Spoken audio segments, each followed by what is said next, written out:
I'm Craig Kenneth, a relationship coach and a psychotherapist. Every relationship is different and every breakup is different. Work with me and you'll get professional help on your situation. And if you're in no contact, focused on personal growth, my workbook series, The Knowledge, will help you make changes like you've never made before. Available now at AskCraig.net.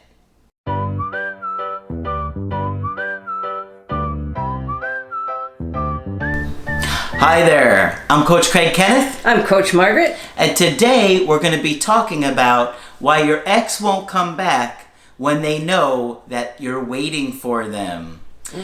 So this is an interesting topic, and Margaret and I are going to be sharing our personal beliefs on this one. Some of you guys may disagree with this, and some of you may think that we're hitting the nail right on the head, but Margaret and I have seen things over the years in doing what we do both as coaches and therapists. Yes, indeed we have. And we're going to share some different examples that we've had over the years. But one of the things we really believe is that when somebody knows that you still want them, their interest level, it simply just sometimes is unaffected and it doesn't change. That's when they've broken up with you. That's right. Okay. So if somebody breaks up with you, Yeah. and they know you're still persisting after them, Waiting for them, hoping to hear from them, staring at the phone. yep, that Okay. they aren't excited about that. There's something that goes on with human nature, and we see it time and time again. Yes. We got a quick email, and then we're going to talk about this, okay? So they said, "Hi, Coach Craig. I just wanted to thank you for our Skype the other day. You are right. Talking about things has brought down my anxiety a lot." I hear that a lot. Do you hear that? I hear that time and time again, and no one meant to keep it a secret. Talking helps. You have to talk about You it. have to talk. It's like magic. It really is. Before our talk, I was so confused about everything. Talking with you and getting feedback and your interpretations throughout the call really calmed me down. Good. You saw through BS that my friends and my family got confused and completely misinterpreted. That's one thing that I see a lot, Margaret, is that the friends and the family, they're trying to be helpful. Trying to help. And they misinterpret your ex's behavior. That's right. They say, something that's completely off base from something that I would see. Right. Or you. that I would see. Yeah, I hear that every day. In fact, I heard it this morning. And I was saying, I know that your friends and family are being helpful, but I want to know what you think. I don't want to know what they think. This is between your girlfriend and you. They don't really get a part in it. Yeah. It can be really frustrating because when you're feeling so much anxiety and stress and you're overwhelmed and you're trying to talk to them because obviously that's who you're connected with and you're attached to, and then they give you bad advice, it's like, they're doing their best. Right, yeah. But they're not professionals. Right. They don't understand It's stuff. not what they do. Yeah. And so they get confused. And a lot of times they're very hurt and upset by what your ex has done to you. Of course, because they care about you. And so they don't want you to necessarily even take that person back. So sometimes they sabotage inadvertently. Let me go on. I am now a believer and I feel much better. One thing that you briefly mentioned in the call about exes coming back. You said to remind you in an email about why exes don't come back when they know you're waiting. Could you expand upon that in a video? Sure, okay. Sure. And thank you for the good topic because I often tell you guys, send me an email about that because I might forget and then it reminds me of it, and then I'm like, okay, and then Margaret and I come and do a topic about it later. So it does help us. Okay, so one of the things that I really believe is that people can feel your energy. And This is like if I'm in the house down the street and you're here, we can exchange energy. Sure. Sure. And I really especially believe that when you're in the presence of somebody. Yeah. Right? When you're in the presence of somebody, you can often feel how they're feeling. Yes, you can. And Yeah. as clinicians, that's one of the things that we're kind of trained to do. Yes.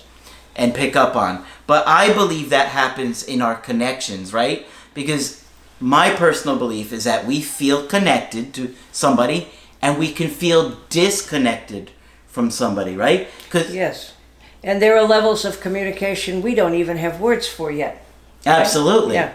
I mean, who knows what percentage of our brain we actually use? Yeah, who knows, right? There are different, research that shows different amounts, right? But some say, it's like 3%. Some people say it's more. But whatever it is, I think that we're a lot more attuned to each other than we really believe. I think so too. It's like when you start going out and dating somebody, you feel that energy, you connect with them. And so obviously you can feel disconnected from them too.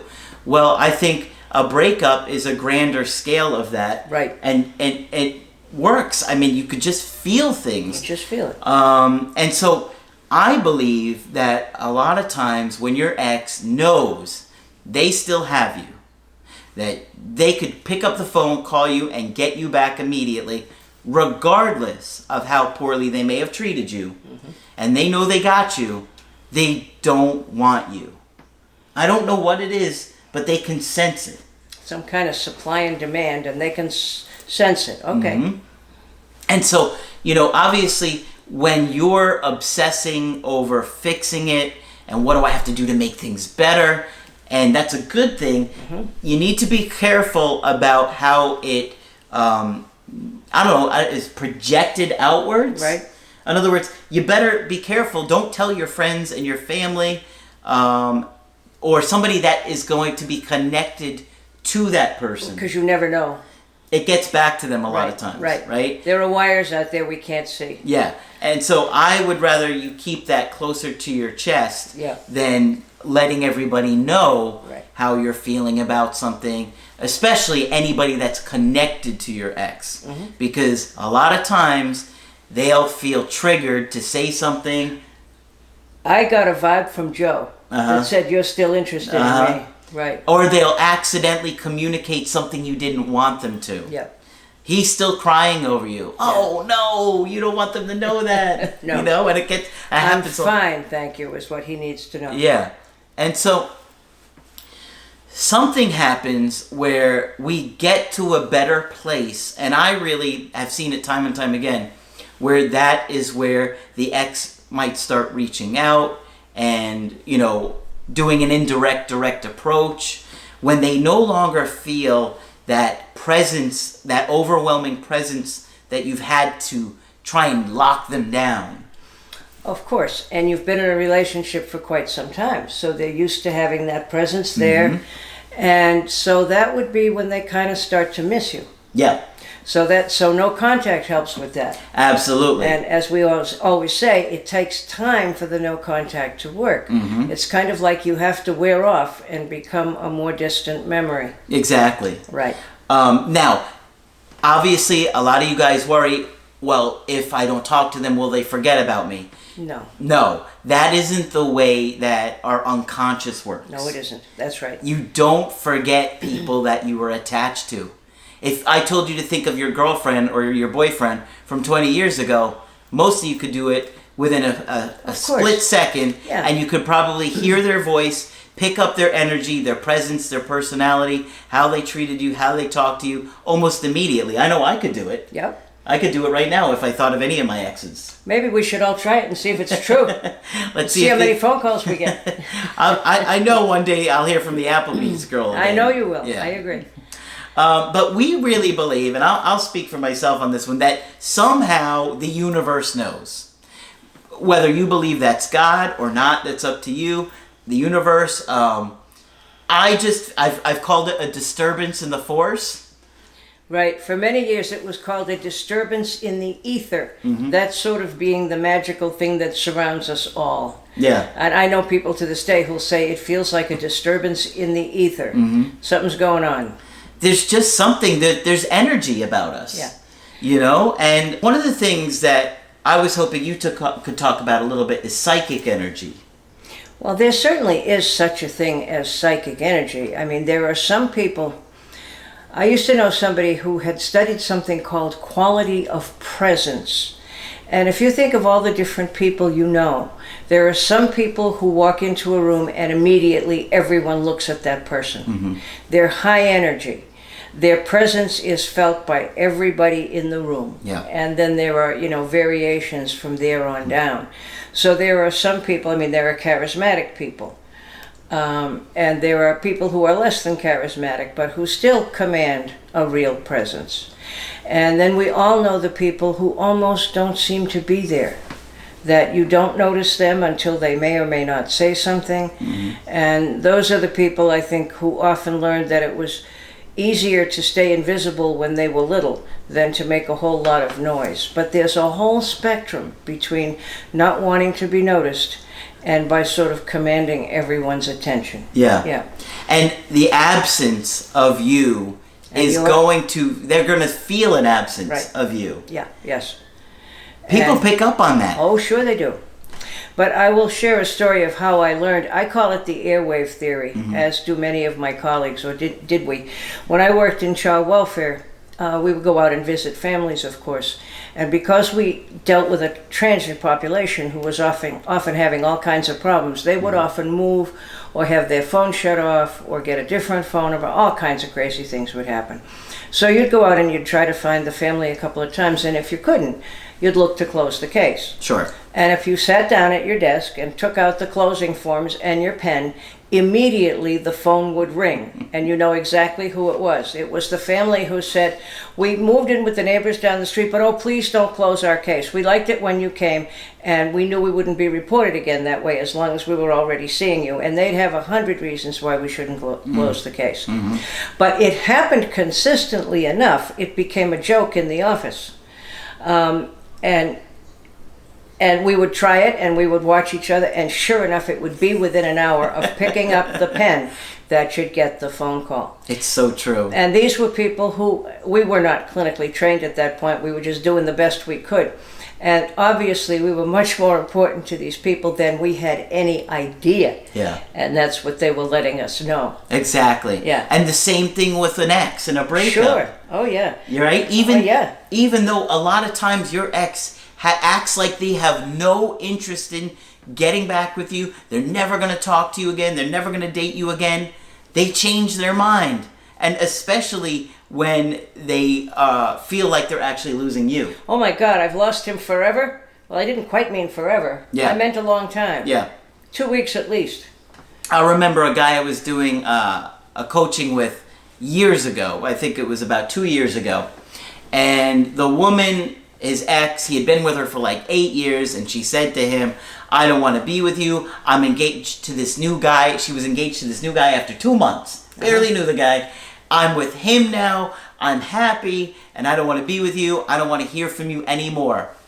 Well, I was on the call with him. We figured out exactly what to say, and she flipped her switch immediately. "And what do you mean? What's going on? You don't want to talk to me either?" And all of a sudden, she went from "I don't want to hear from you ever again" to starting to contact him every single day and chasing after him. Yep. To the point where she actually started stalking him. Oh my. Yeah.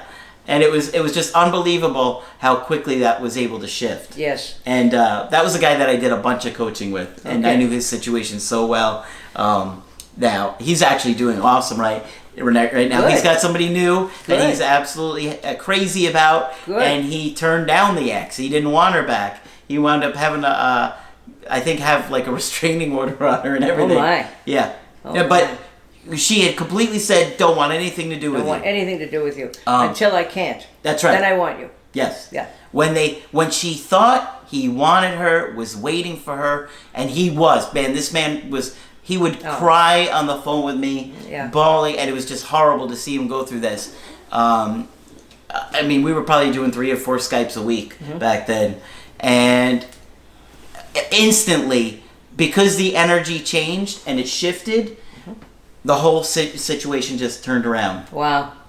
Incredible. Wow. So, when your ex feels like you're trying to sell them on something and you're trying to manipulate and convince them to come back, and control them, and you're just putting pressure on them, it just overwhelms them. And I just feel like that energy is just like, I don't want any part of this, even if they can't articulate it. Right. And for so much of this, it's so hard to find words.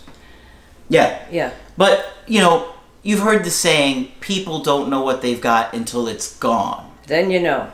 Right? Right. But gone is a big part of that key there, right? It's got to be gone. You got to be gone.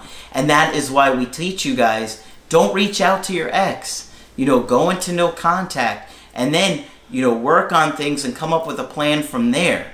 Because if you continue to reach out with them, they're just going to feel more pressured by you. Not only that, they can't grieve. They can't be sad. They can't go through those stages.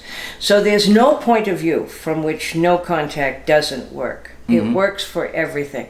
And I can tell you many, many instances where I might be working with someone in therapy who has had a difficult time with an ex, but finally has met someone new and is feeling really good and is really excited. And guess who calls her? The ex who had plagued her for years. Like he knows over the airwaves that she's now met someone else. A disturbance in the force. Yes, in the force. I like that. Yeah. The Star Wars metaphor. Yes, the force, the ether, the airwaves, whatever you call it. Absolutely. It the honestly universe, does God, seem to whatever happen. it is. Yeah. And of course, families are connected in many ways too. So a change in a family system can provoke somebody showing up who hasn't come near the family for years. All kinds of things can happen with families and family members who show up quickly, suddenly, and again, because they got some disturbance in the ether. Yeah, absolutely. Absolutely. And, you know, one of the things that Margaret and I are always teaching you guys is about personal growth. You gotta make personal growth that priority. Stop focusing on beating yourself up on what you did wrong and focus on who you want to be because of this breakup. Focus on bettering yourself and transforming yourself. You know, I thought of this imagery when I was thinking of this video today, and I was thinking, well, okay, imagine if you were friends with a caterpillar, right? And then you left the caterpillar and you did your own thing, and then you decided to go visit the caterpillar again, but it's not a caterpillar, it's a butterfly. You would be blown away by the transformation. You've become poetic. Congratulations. Wow. I have to come up with some metaphors for everybody. Yes. You know, what would be your reaction if I like it. If you didn't know that could happen? Right. If you didn't think it was possible for that caterpillar to do that, like you didn't know that they were capable, and then you saw it happen, you'd be blown away. Right. You'd be captivated by that. Yes. You'd be like, "This is incredible." Yeah. You'd be intrigued. You would just, you know, you would have to shift in your energy too. Sure. Because now you're like, "This is incredible. I didn't know you were capable of this." And so, if your ex goes, leaves you alone, does their own thing, and then they revisit, and now you're this butterfly who's made all these incredible changes, and you have shown them, you'd have to tell them, "Hey, look, I'm a butterfly now." You show them, "Look at it, look at this." And they're going to be like, "Well, this is incredible." And now they're going to be a lot more likely to want to be around you and to work things out with you and have you a big part of their life again. Work on yourself. And the wonderful part is huge numbers of you seem to hear that and do it. Yeah. One of the things that Margaret does so incredible is you're able to look at a situation and really get to the root of the problem. Yeah. I mean, with 35 plus years of experience, she can look at a situation and pull out things that I would have never even dreamed of. I mean, how many times do I sit there and say to you, "How did you figure that out?" Bring me your situation and I will make it more complicated for you, but I will put it in one sentence when I'm done. Yeah, it's incredible. So hopefully this video helped you understand really the importance of trying to go forward, better yourself, and allowing your ex to have that space away from you and feel that shift in the energy that was between you two to miss you and to feel that disturbance in the force. Right. So, of course, if you want to get our help personally, just go to my website, askcraig.net, sign up for the coaching option that works best for you. I do email coaching, I do Skype, Margaret is also available for Skype coaching. Yes, I am, and I was backed up for a while, and it took a while to get a time with me, but that's better now. I have caught up with myself. I think we added some spots that Right, helped. and we added some spots, so if you'd like to talk with me, I can do it faster now within the week. Just click on Margaret on the top of the website to sign up with her. Make sure you put a like on the video and subscribe to the channel. But that's it for this video. I'm Coach Craig Kenneth. And I'm saying goodbye to you over the airwaves. And we will talk with you soon.